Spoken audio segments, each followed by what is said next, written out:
Hello, everybody. I hope you're doing great. So, I'm back again here, sharing the most random thoughts ever.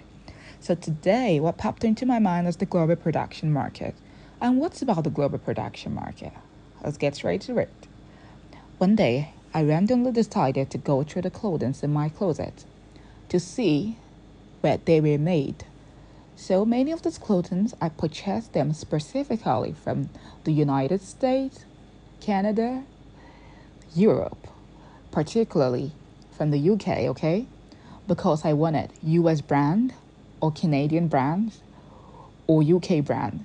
So, but when I went through those clothing to see where they were made, I found out that many of them were made in China, which is no surprise because China is the biggest global producer, even though most of the time China has always been underestimated. It's always funny when many items that we find in both Western and non Western nations, many of those items will always say made in China. Yet, I often hear people say China things are fake, okay?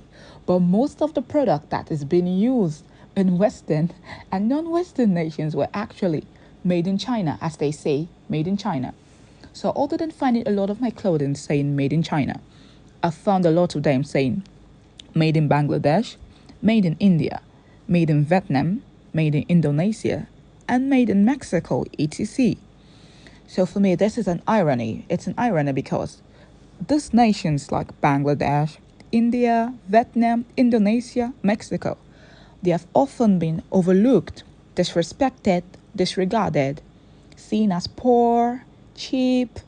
But then how come that when this so-called rich Western nations when they want to produce something or when they want to design something, how come they always take their project to this poor, cheap, non-Western nations? So it's always an irony. I want to get you thinking about it because it's something that's often overlooked. It shows that these so-called poor nations actually have capacity, but your capacity are always underestimated by those same Western nations that try to prey on them. How are these Western nations trying to prey on them? They're trying to prey on them because they take their brands to produce in this cheaper nation because of cheap labor. So it's just something that come to my mind to think about today. And you know what? And this non-Western nations would have never been regarded for their production, capacity, except these Western nations were the one that made use of their labor. Okay,